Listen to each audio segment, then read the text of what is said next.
जब भी हम इतिहास के किसी बड़े युद्ध के बारे में सोचते हैं तो हमारे दिमाग में सबसे पहले क्या आता है? चमकती हुई तलवारें, लाखों सैनिकों का हुजूम, घोड़ों की टापों की आवाज और चारों तरफ बहता हुआ इंसानी खून। हम हमेशा यही मानते आए हैं कि इतिहास के बड़े बड़े साम्राज्य सिर्फ और सिर्फ शारीरिक ताकत, बेहतरीन हथियारों और खूंखार सेनाओं के दम पर जीते और हारे गए। लेकिन क्या आप जानते हैं कि दुनिया के इतिहास में एक ऐसा भी युद्ध लड़ा गया था जहां न तो बड़ी सेना की जरूरत पड़ी, न ही किसी विनाशकारी हथियार की, और न ही किसी बड़े कत्लेआम की। इस अनोखे और अजीबोगरीब युद्ध को जीतने के लिए एक राजा ने तलवारों के बजाय एक बहुत ही गहरी, शातिर और खौफनाक मनोवैज्ञानिक चाल चली थी। उसने एक बेज़बान जानवर की तस्वीर और इंसानी दिमाग के सबसे गहरे डर का ऐसा इस्तेमाल किया कि उस जमाने के सबसे शक्तिशाली और अजेय साम्राज्य को बिना लड़े ही घुटनों पर ला दिया। आज मिस्टर वुडपेकर पर हम आपको इतिहास के उसी सबसे अनोखे और दिमाग को चकरा देने वाले युद्ध की पूरी दास्तान सुनाने जा रहे हैं, जिसे दुनिया द बैटल ऑफ पेलुसियम यानी बिल्लियों के युद्ध के नाम से जानती है।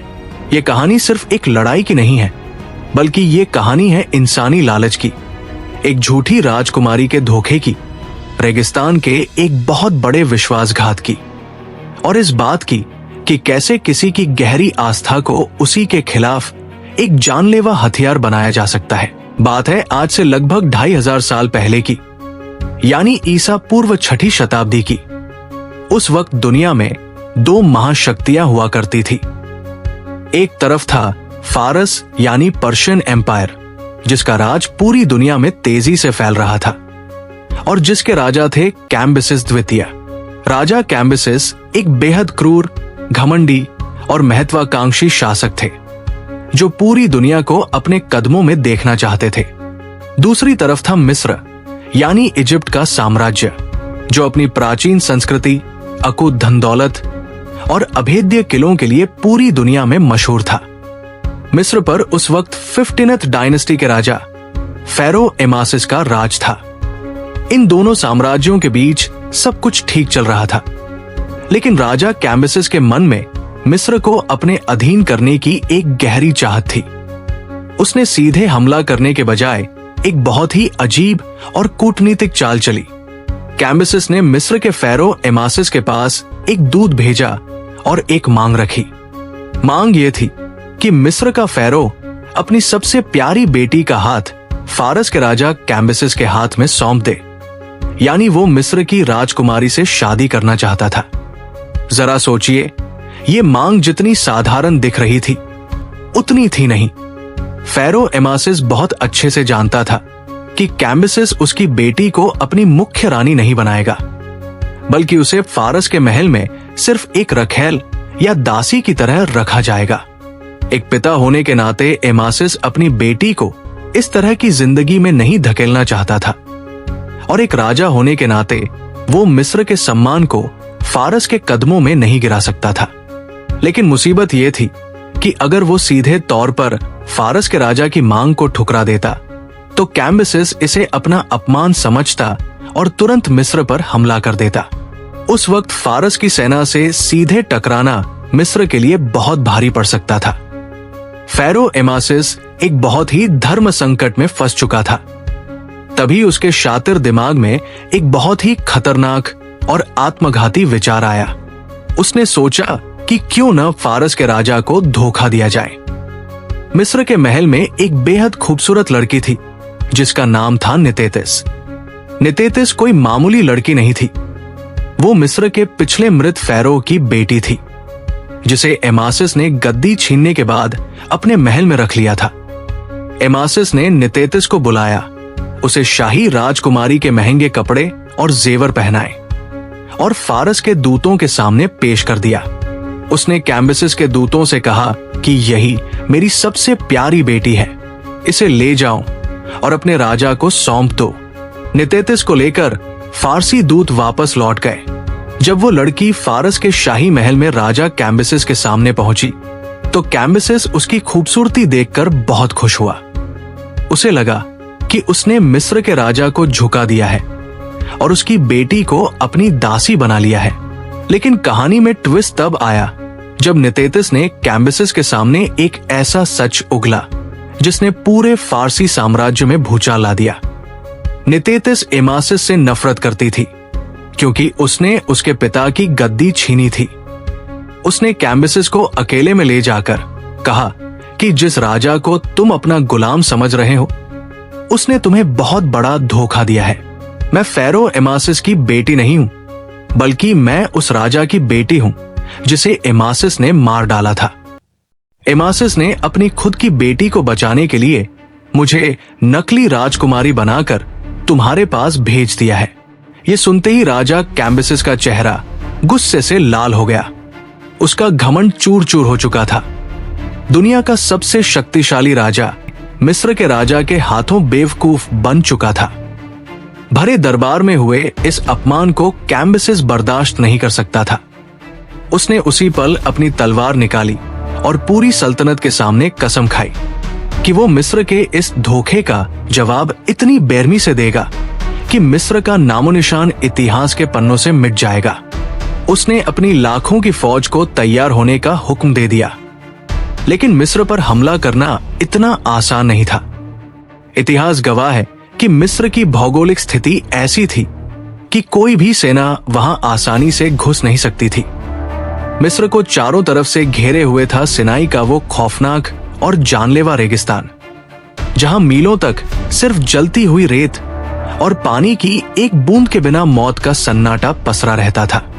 अगर कोई सेना इस रेगिस्तान में बिना तैयारी के घुसती तो दुश्मन की तलवारों से पहले वो भूख, प्यास और भयंकर गर्मी से तड़प तड़प कर दम तोड़ देती। कैम्बिसेस के पास लाखों सैनिक थे, लेकिन उसके पास इस रेगिस्तान को पार करने का कोई रास्ता नहीं था। इसी बीच मिस्र के अंदर एक और बहुत बड़ी घटना घटी। बूढ़े फेरो एमासिस की मौत हो गई और मिस्र के तख्त पर उसका बेटा सामतिक तृतीय बैठा। सामतिक युवा था, लेकिन वो अपने पिता की तरह कूटनीति में माहिर नहीं था। इसी दौरान मिस्र की सेना का एक बहुत ही काबिल और सीनियर ग्रीक कमांडर, जिसका नाम था फेनेस ऑफ हेलिकार्नसस, किसी बात पर नए फेरो सामतिक से नाराज हो गया। फेनेस मिस्र की सेना के सारे राज, उनकी कमजोरियां और उनके खुफिया रास्तों को बहुत अच्छे से जानता था। जब सामतिक को एहसास हुआ कि फेनेस गद्दारी कर सकता है, तो उसने फेनेस को मारने के लिए अपने सबसे क्रूर जल्लादों को पीछे लगा दिया। फेनेस बहुत शातिर था। वो मिस्र के सैनिकों को चकमा देकर समुद्र के रास्ते भागा और सीधे फारस के राजा कैम्बिसेस के कैंप में जा पहुंचा। उसने कैम्बिसेस से कहा कि तुम मिस्र को बर्बाद करना चाहते हो और मैं तुम्हें वो रास्ता बताऊंगा जो तुम्हें मिस्र के दिल तक ले जाएगा।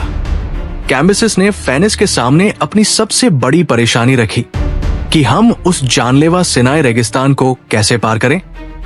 तब फेनेस ने एक मास्टर स्ट्रोक दिमाग दिया। उसने कहा कि उस रेगिस्तान में केवल एक ही ताकत राज करती है और वो है वहां के स्थानीय बद्दू कबीले यानी अरब के राजा। अगर तुम अरब के राजा से दोस्ती कर लो तो वो तुम्हें रेगिस्तान पार करा सकते हैं। कैम्बिसेस ने तुरंत अरब के राजा के पास अपने कीमती तोहफे भेजे और मदद मांगी। अरब के राजा ने फारस की मदद करने के लिए एक ऐसी तरकीब निकाली जो आज के जमाने में भी नामुमकिन सी लगती है। उसने अपने हजारों ऊंटों को इकट्ठा किया और ऊंटों की पीठ पर पानी से भरे हुए हजारों चमड़े के बड़े बड़े थैले लाद दिए। इन ऊंटों की एक अंतहीन कतार को पूरे रेगिस्तानी रास्ते पर खड़ा कर दिया गया, जिससे तपते हुए रेगिस्तान के बीचों बीच पानी की एक चलती फिरती आर्टिफिशियल पाइपलाइन बन गई। फारस के लाखों सैनिक इस पानी की बदौलत उस खौफनाक रेगिस्तान को हंसते खेलते पार कर गए और मिस्र की सरहद पर जा पहुंचे। मिस्र का वो अभेद्य रेगिस्तानी कवच अब टूट चुका था। फारस की सेना अब मिस्र के सबसे मजबूत और आखिरी किले के सामने खड़ी थी, जिसका नाम था पेलुसियम का किला। ये किला मिस्र का दरवाजा था। अगर ये किला गिर जाता तो पूरा मिस्र फारस के कदमों में होता। नए फेरो सामतिक तृतीय ने भी अपनी पूरी ताकत इस किले की रक्षा में झोंक दी थी। पेलुसियम के किले की दीवारें इतनी ऊंची और मजबूत थी कि उन्हें तोड़ना नामुमकिन था, और किले के ऊपर मिस्र के हजारों विश्व प्रसिद्ध तीरंदाज तैनात थे, जो हवा में उड़ते हुए परिंदे की आंख भी फोड़ सकते थे।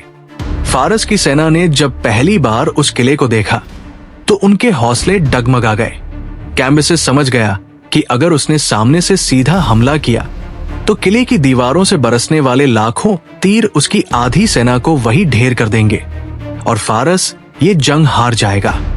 जंग अब हथियारों की नहीं रह गई थी, जंग अब दिमागी चालों की बन चुकी थी। कैम्बिसेस ने तुरंत युद्ध को कुछ दिनों के लिए रोका और अपने खेमे में बैठकर सोचने लगा।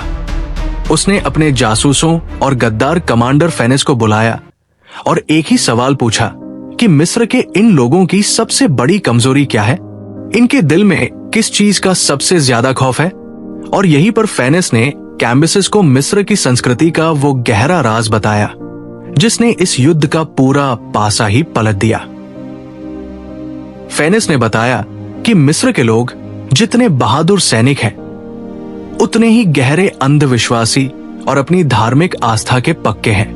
प्राचीन मिस्र के समाज में जानवरों को और खासकर बिल्लियों को सिर्फ एक पालतू जानवर नहीं माना जाता था, बल्कि उन्हें साक्षात भगवान का रूप माना जाता था।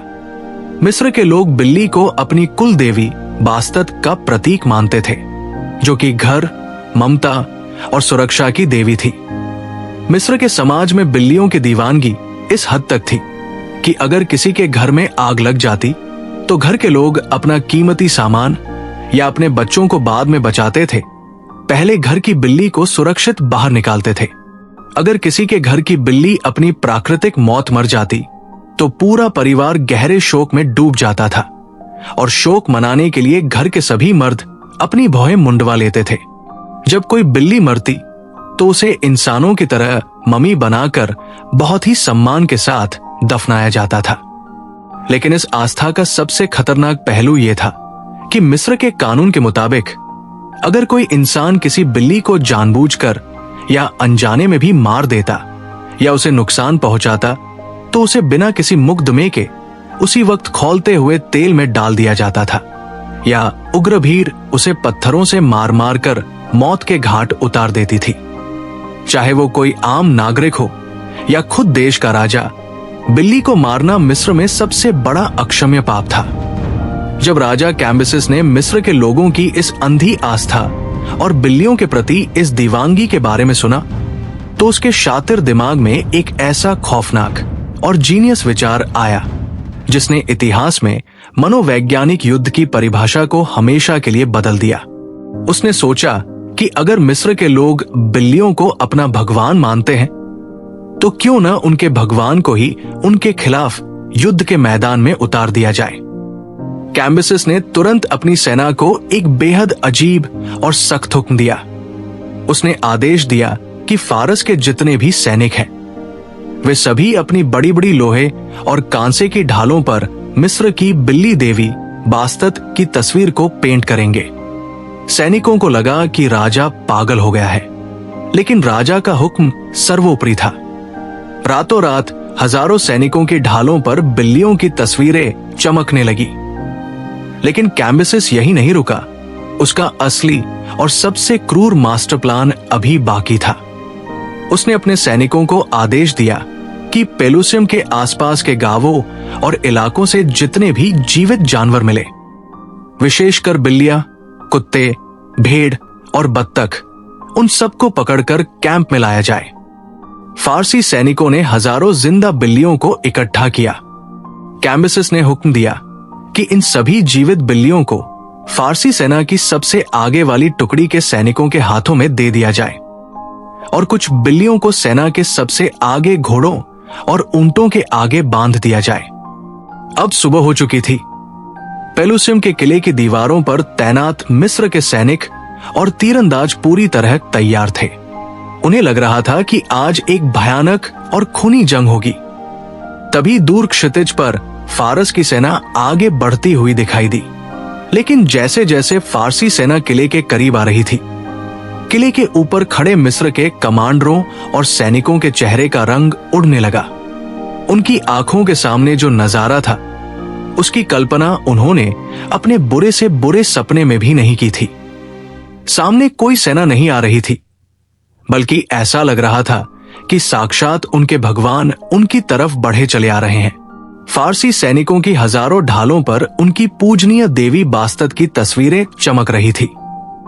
और सबसे खौफनाक बात यह थी कि फारसी सेना के सबसे आगे की कतार में सैकड़ों जीवित बिल्लियां म्याऊं म्याऊं करती हुई चल रही थी। कई सैनिकों ने अपनी गोदी में बिल्लियों को कसकर पकड़ा हुआ था। मिस्र के तीरंदाजों ने तुरंत अपने धनुष उठाए, प्रत्यंचा को कान तक खींचा और निशाना साधा। लेकिन जैसे ही उन्होंने उंगली छोड़ने की कोशिश की, उनके हाथ कांपने लगे। उनके दिमाग में एक भयानक मनोवैज्ञानिक तूफान उठ खड़ा हुआ। उनके सामने खड़ा दुश्मन कोई आम इंसान नहीं था।